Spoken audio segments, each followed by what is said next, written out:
This podcast is for conversation and educational purposes only. I am not a mental health clinician that's allowed to give you medical advice to go do some dumb shit. Yes, I said dumb shit. I do curse to express my individuality, so if that offends you, then please don't fucking listen. Now, y'all, enjoy the show.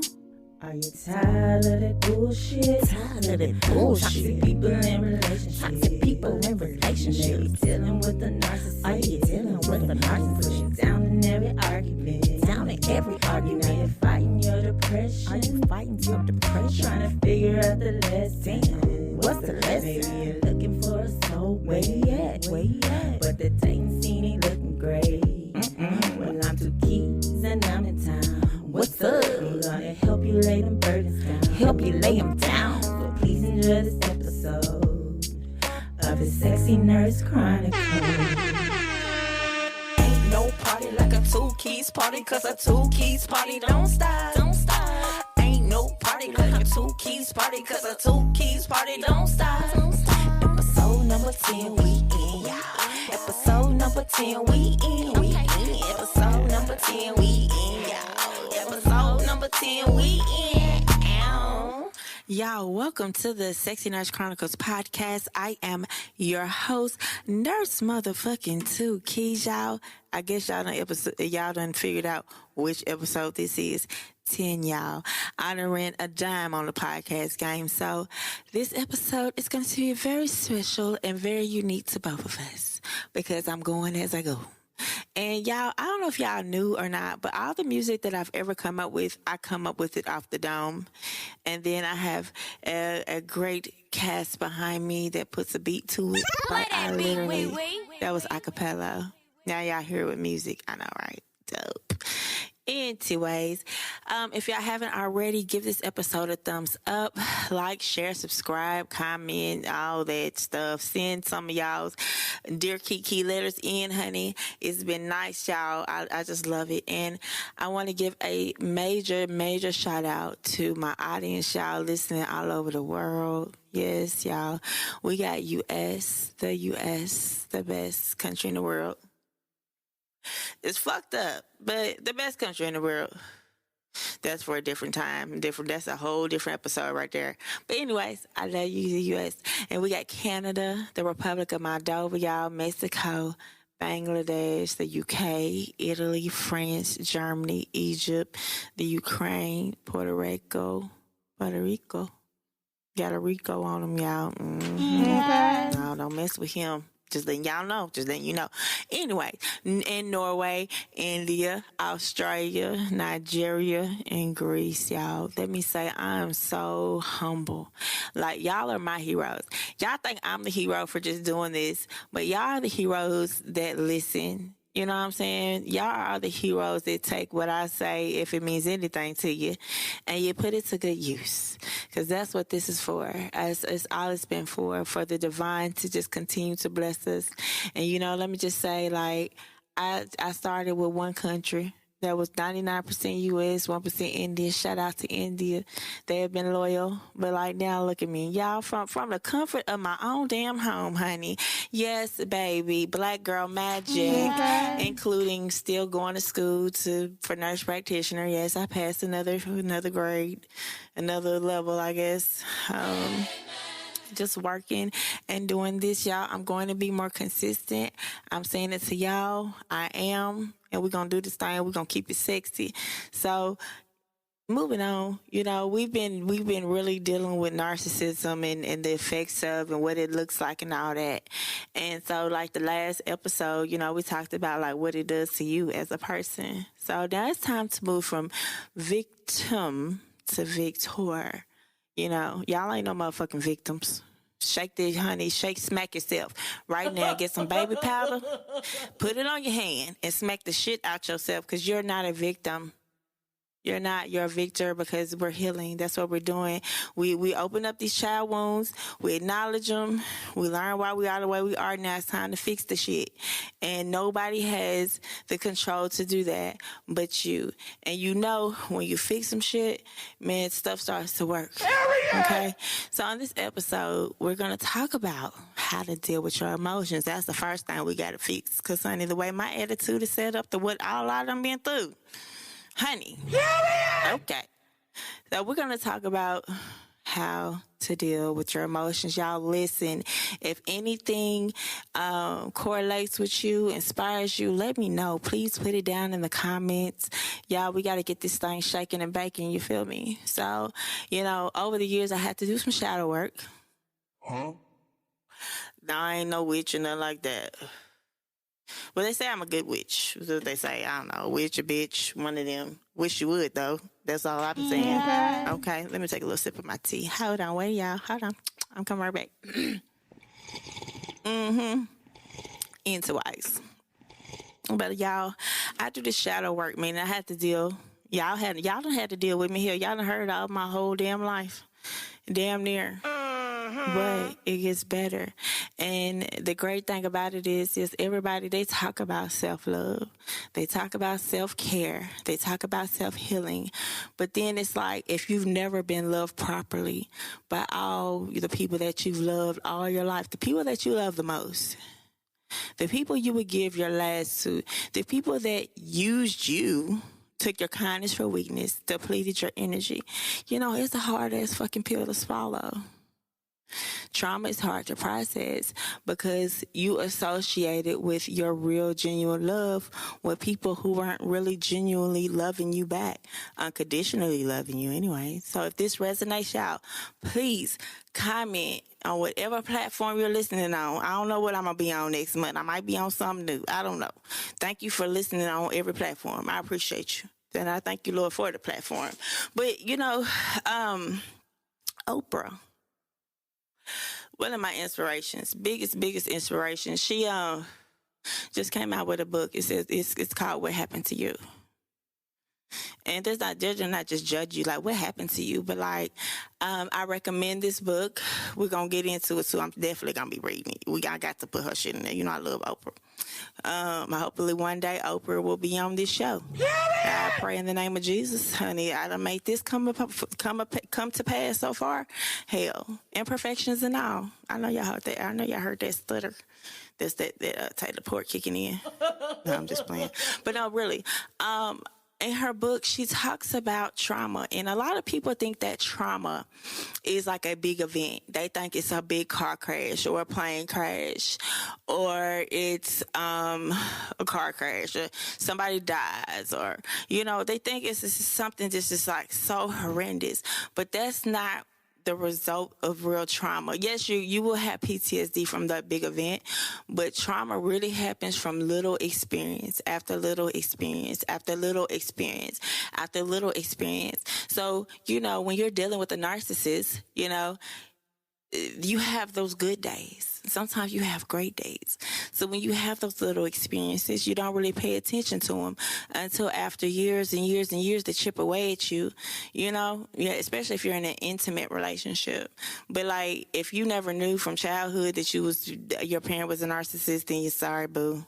It's been happening since then. But that's what gives you PTSD, and it's confusing.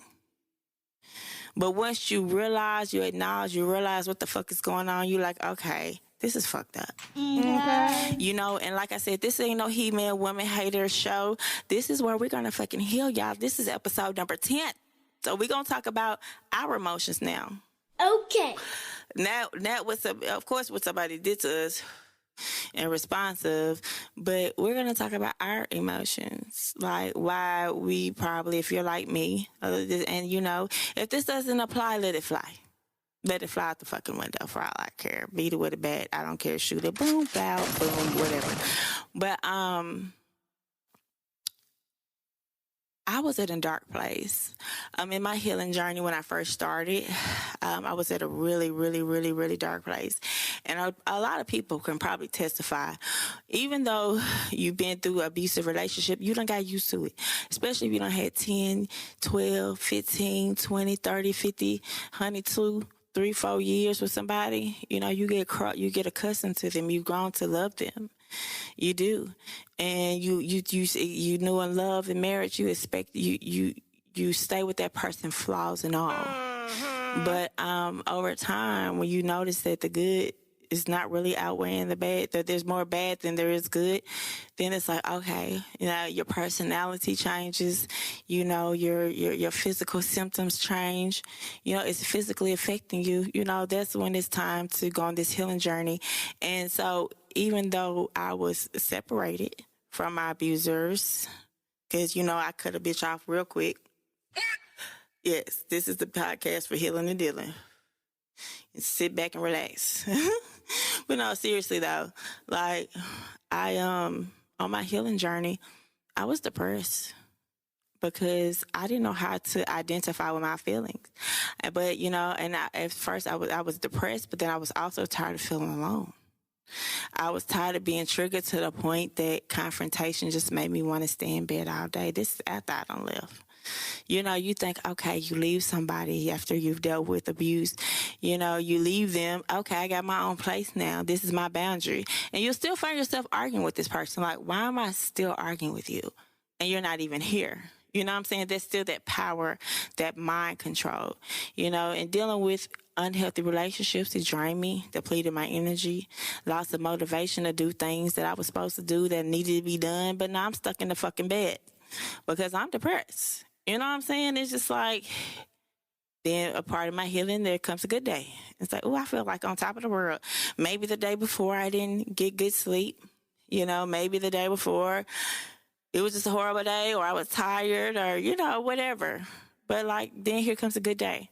And then that good day, it's a part of healing. I recommend, be around people that you didn't used to be around, especially if you've been separated from a lot of people, developing those relationships, reestablishing those relationships, those friends, not the toxic ones, but the good ones. The people that motivate you, whether it's somebody at church, somebody at school, somebody at work, somebody, that you see that they mirror the life that you want. And so, those are the type of people you want to be around. If you're the smartest in your clique, the most intelligent, the most successful, then you need new friends. Because you're not going to elevate. You are the hype. You are the GOAT, And it's okay to be the GOAT, but you also have to stay humbleable. You feel me?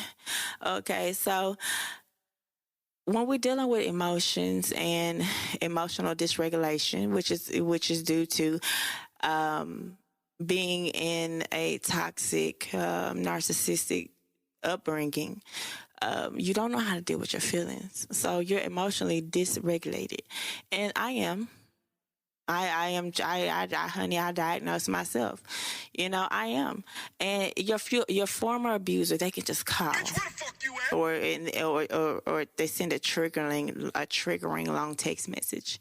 This could be your significant other, your mom, your dad, your brother, your sister, your aunt, your uncle, your friend, your coworker, your cat, your dog, your frog, whoever. But just by seeing this person's name calling you, or a notification saying that you have a text message from them, if it revs up your fight or flight system, your sympathetic nervous system is basically a part of your brain, your spinal cord, but your epinephrine, your norepi, it starts to rise. You start, to have, like you're about to fight, but it's just a text message or it's just a call. Yeah, your heart beats fast, you feel weak, you might feel sick to your stomach, maybe you might want to faint or go lay down.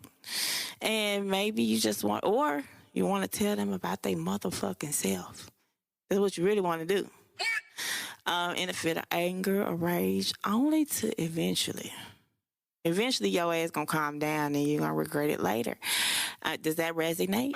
Does it sound like you? Sure sound like me. I'll put myself on the cross. I will.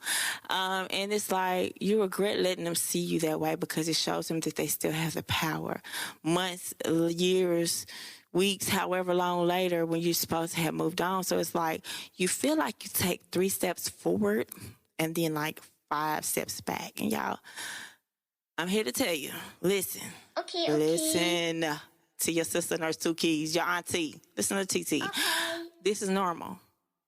You're healing from trauma, but you know, the thing is to never give up. Be patient with yourself and channel that negative energy and turn it into something positive for you that could help somebody else. Because I'm telling you, a part of healing, the best things to do for me that have really been awarding to me is to help somebody else. I guess that's why I'm a nurse, or I've been a waitress all my life, or in call centers. I've always been of service. And that's what makes me feel good. So sometimes you have to take that energy and be like, I don't have time for this. I need to take this energy that I'm mad about. Let's go do something positive about it. You know, you've done gave these people the best years of your life. Now it's time for you to give yourself the best day of your life, the best days of your life, making yourself a priority and becoming the best version of you. That's what's going to kill they motherfucking ass. Going to kill them.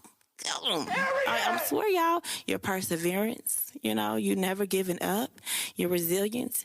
And in the meantime, the universe is working in your favor. God, Jesus, whoever you want. Hey, my thing is, you know, I'm a Christian, but I also know that God made the universe. And so all things that work through him work through the universe. So hell, thank you, universe. Thank you for coinciding with God and God coincide with the universe to make shit happen. Okay. You feel me? Okay. And in the meantime, karma's gonna give you good. It's gonna give you shit right back. It's gonna give you good. So if you sow good seeds, you get good things happen. You sow bad seeds, bitch, I'm sorry for you. Can't relate. And you know, your enemies, at the end of the day, the Lord is gonna make them your step stool. The same people that made it hard for you are probably gonna be the same people that gonna have to humble themselves to help you. You know, once they understand, because that, you know, God'll mess around and hide you in front of everybody. Let me say that again. God'll mess around and hide you in front of everybody. So when they finally do see who you are as a person, you done already figured out who they are and who can go with you and who the hell can't. You know? It's a process. Just you got to go with the process, you know. I always say, Lord, please take anybody away from me that's not for me, honey. He took the and you got to be careful what you pray for, because you just might get it. 9 times out of 10, and if you don't, God will show you why you didn't need it. But you know, once we acknowledge emotional dysregulation, because it can be hard to recognize, because it can leave you upset. You're feeling confused by your own damn feelings, guilty about your feelings, you're overwhelmed to the point where you can't even make decisions, just like you're panicking. And it's hard to manage that behavior. So once you recognize it, we're gonna talk about some ways to, you know, to do that today. You know, we're talking about healing, y'all. Let's heal. Motherfuckers, let's heal. But we are after this paid promotion. So you want to start a podcast, right? Well, I started mine with Anchor by Spotify. It's the easiest way to make a podcast with everything you need in one place. You want to get your friends on a podcast? You can do it through the app. You want to make a trailer or record straight from your phone? You can do it from the app, guys. When I tell you, I love it because when I upload an episode to Anchor, it shoots out to all of my platforms. So y'all, if you haven't tried Anchor, thinking about starting a podcast, start there. So you have these intense, or do you have these intense emotional moments of anxiety, anger, or frustration? It's really fucking hard to come down from, even when you know you shouldn't be as angry or frustrated, or you shouldn't have so much anxiety in that situation, but you do. You know, and then those emotions are followed by more emotions that turn into more emotions and more thoughts and more shit to just make you go into a fucking spiral. You know, then you want to give a piece of it. You want to give a piece of your motherfucking mind. Look like you feel like you're pressured or you're urged to. Like it's an urge now. You have to do it. You know, and it feels necessary given the circumstance. And it probably was really necessary though. You know? But we trying to eliminate being a bad guy. But I'm gonna be transparent with you. I feel you. And I'm gonna keep it funky with you. But anyways, moving along. So you want to give them a piece of your mind. It feels necessary until you calm down to the point where now you feel flat because you done use so much fucking emotion and energy and that shit. Now you're just like blah. You know, so it feels like your life is on an emotional roller coaster. Does that sound like you?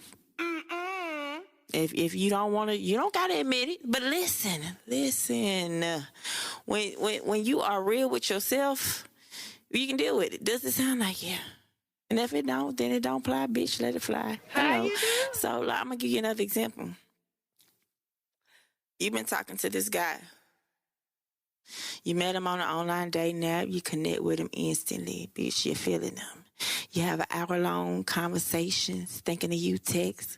You're having so much fun, and you know you're just loving it. You know, and then here the day comes when he's supposed to take you out, bitch.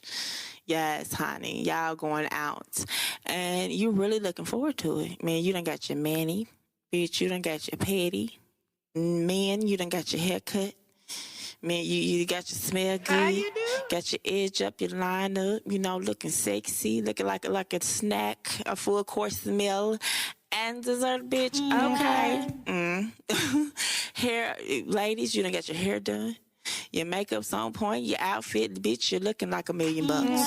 Then you put your heels on, you about to grab your purse and your keys and head out the door, and then he calls or sends a text. Even worse. Dun, dun, dun, dun. Telling you that something done happened for his job and he has to cancel. Okay? And for that split second, right after you read it, right, I'm talking about right after you read it, you feel really let down. You know what I'm saying? Like you haven't really, you know. And then you start to get angry. That little split, that's another split second, you know? I'm saying that because that's some importance to the point I'm trying to make. So then you go flat. You're like, oh, fuck it. Let me take this shit off. Let me go put on my hair bonnet. Let me just go upstairs, put my night clothes on, go watch me some fucking Netflix. Bitch, get the rest of them crab legs in the refrigerator, go put some in the air fryer real quick, and continue to just live life the way it would have intended if you would have never met this motherfucker. You know, but then he calls. And you try to act unbothered. You try to act like you cool. But, you know, as the conversation go on, you getting irritated. You know, and the irritation turning to frustration. You just playing on angry bitch for real. And then the moment, you know what I'm saying, like, oh, let's just say he FaceTimes you. He asks you okay? Yeah, I ain't heard from you. Yeah, he gonna say you okay in the text. Yeah, you, just a you.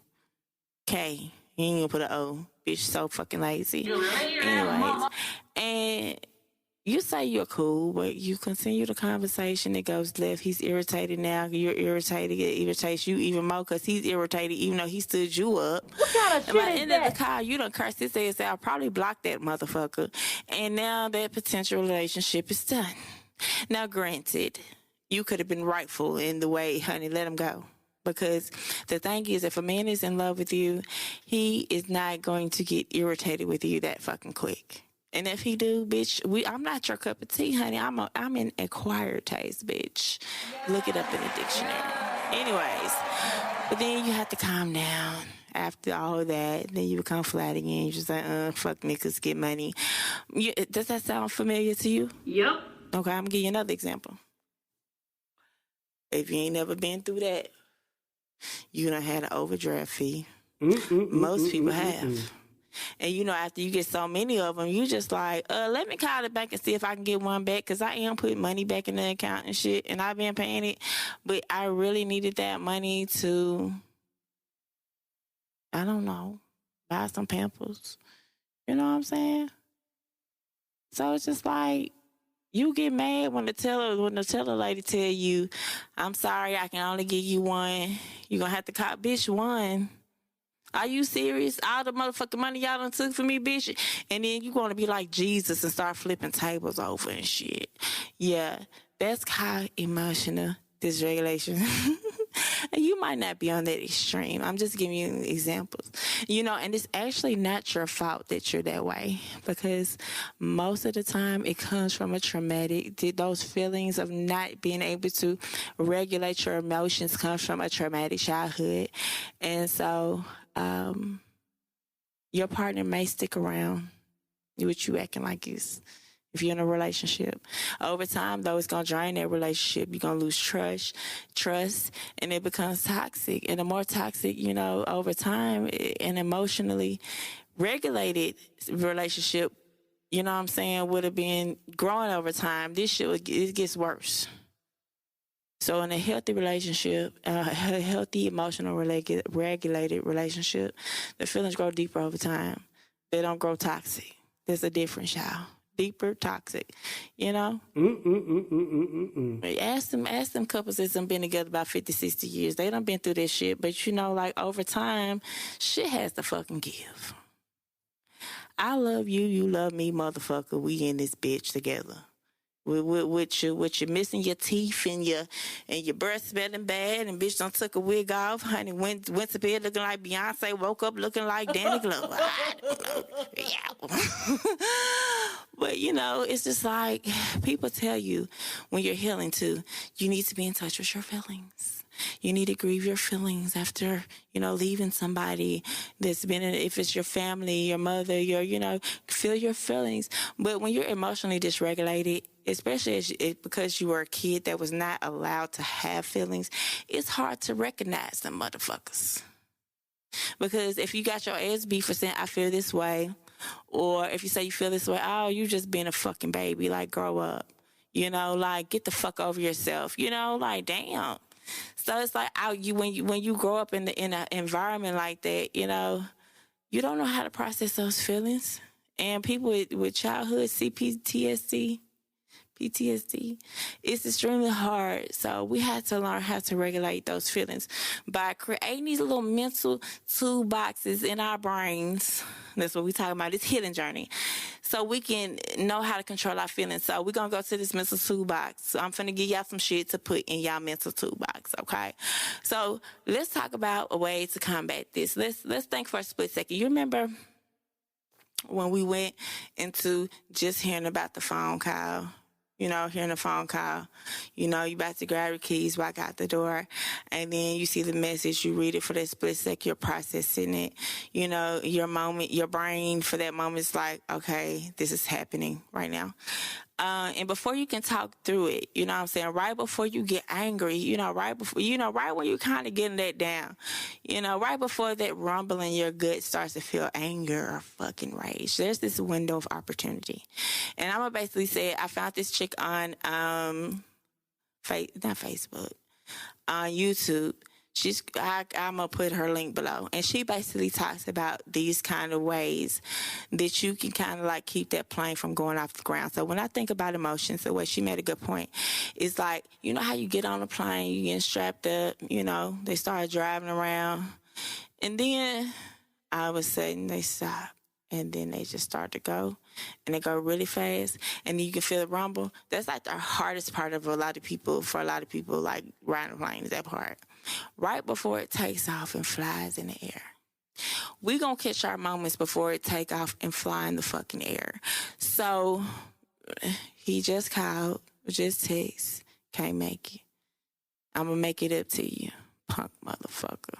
Anyways, I'm gonna make it up to you. Okay. Before I just want to snap off and be like, I can't believe you did this to me. I was ready to, I was ready. Bitch, you see what I go do with you? I know y'all know that meme. Whatever that bitch was saying. Yeah, before you go there, let's first say, okay, I'm getting angry. My heart's starting to race. My fight or flight system is kicking in. My sympathetic nervous system is kicking in. Okay. I have these emotions, but you know what? Right now, it's not the time to respond.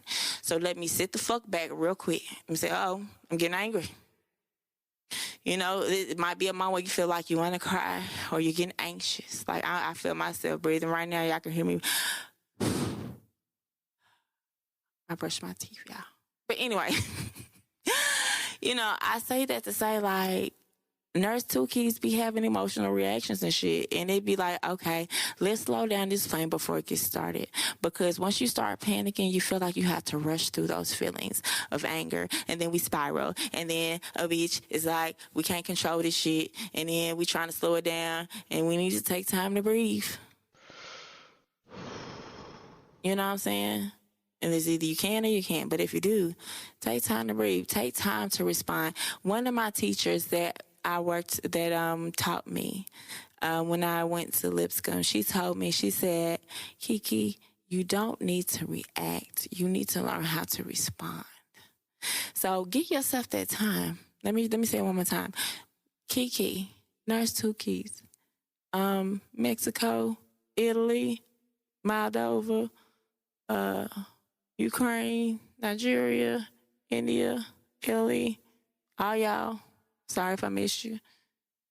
Don't react. Give yourself time to respond. You know, whether if it's 30 minutes, and if it whether say you're at work and you need some time to say, hey, I can't answer that question right now. Let me step away. Go to your fucking car, scream and beat on the damn, you know, what you call it? Damn, you turn the knobs. You know how to drive. What do you call it? Damn. That's all that damn Taylor Port I've been drinking. Y'all know what I'm talking about. Damn steering wheel. Beat that motherfucker. Beat it. Beat that motherfucker like it stole something and scream. Then you come back. You pull your big girl panties up. You pick your big boy panties. Big boy drawers. Big boy. Pick it up. You know what I'm saying? And keep going. And you know what I'm saying? Whenever you're able to. Just to get through that moment. Because the calmer you are, the better you can articulate why you're angry. The better you can explain why without flying off the handle. And you'll probably appreciate yourself for this. So here's another way. I read about it. I don't know. It might work for y'all. I don't know. But I'm going to throw it out there. If you feel like you're about to cry, imagine that your stomach, right below your belly button, imagine there's a knob there. And when you're about to cry, that knob is at like 11 or 12. What you probably want to do is turn that knob down to 2 to stop the tears. You know, it's like closing a gate that was open. The floodgates was about to open. You about to close them. Or if you feel angry, then the rule of thumb they always say, and this is what she talks about in this YouTube video. I'm gonna send it to y'all. Put it on the link below. But restraint of pen and tongue when you're angry. Restraint of pen and tongue. I sent a fucked up email. It really wasn't a messed up email to one of my teachers in nursing school when I was getting my bachelor's degree. It was after we did our evaluations, and I was just like, you made me feel like less of a student. You wouldn't allow me to do X, Y, and Z. I felt like you was on me all the time. I feel like I didn't put this I got real with her. I didn't put this in your evaluations because I didn't want you to affect my grading, but this is how I feel. Didn't cuss, didn't any of that, but she went and cried like a fucking baby. She put a white girl privilege on. And now I'm looking like the angry black woman at one of the only nursing schools that got a whole bunch of white people and just a little bit on me. Yes, the one I got the scholarship from. I still love them. I still love y'all. But yeah, she was asshole hurting her feelings. Yeah, to make me look like the bad guy. And it ended up turning out really well, actually. Went to Africa, delivered a baby. They wrote shit about me and all that. But you know, if I would have not, because my teacher, she was like, what did you do? And I thought she was rooting for me because I told the truth. But then she was kind of disappointed. And she was like, Kiki, you have to learn how to, it was like a disappointment mama moment. You have to learn how to respond and not react. And you have to take time. So basically, when I thought I want to send an email, I just sent it to her first. Be like, should I send this? Should I send this? Shout out to you, Dr. Pillow. I love you. But anyways, yeah. This what you have to do. You just have to take time out. You know, even with that little date, if it would have popped off, you know what I'm saying? I probably would have looked a lot better if I would have had just not said anything and just ignore him for a day. I think I did. And then he was like, I want a healthy communication. Well, what you want me to do? I mean, hell, you always busy. Hell, you wasting my motherfucking time is how I'm really feeling. End up cutting that motherfucker off, honey. Then I seen him at this little comedy show. I seen him in line, y'all. He was with a fat bitch. Fat bitch. Yes, she was.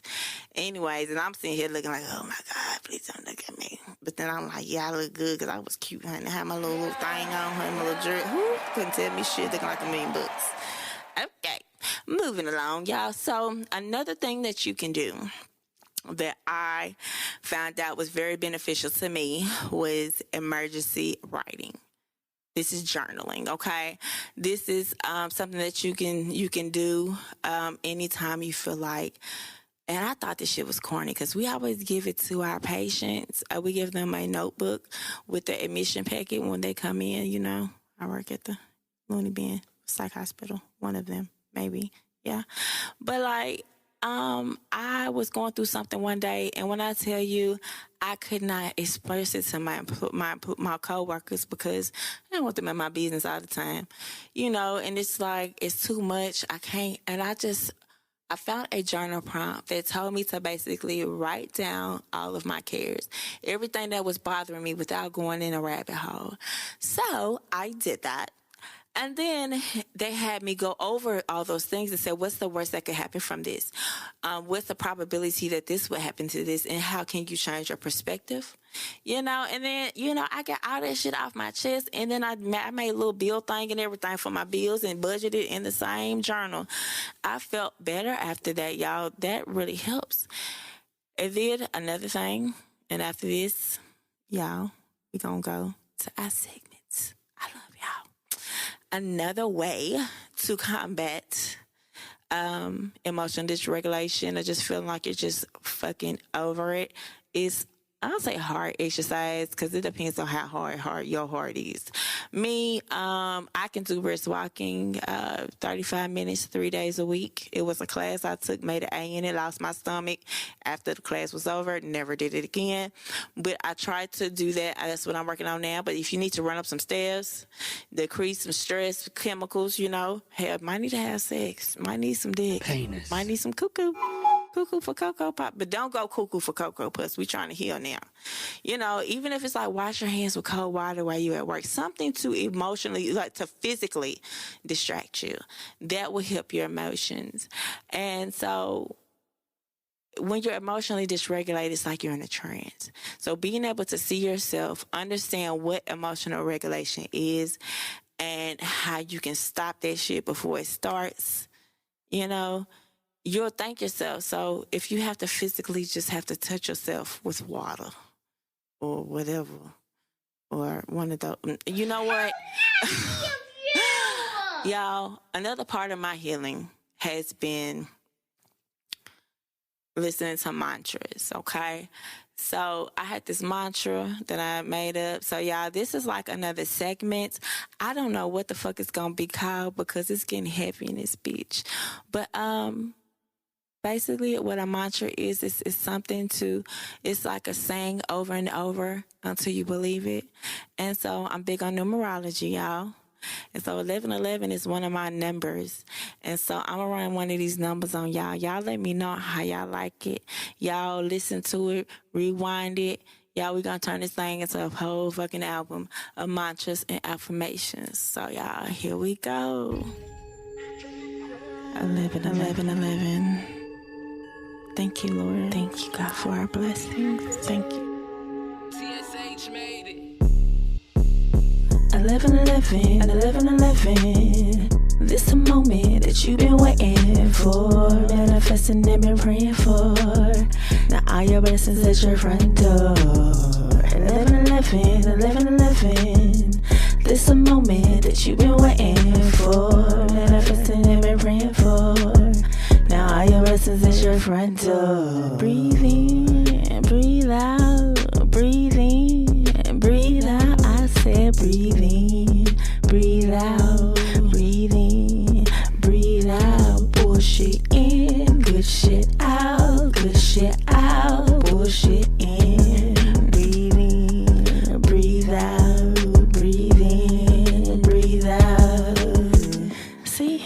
Don't y'all feel better? I know I do. I do.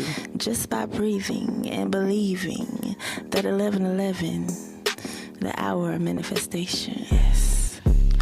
11:11, 11:11. This a moment that you've been waiting for, manifesting and been praying for.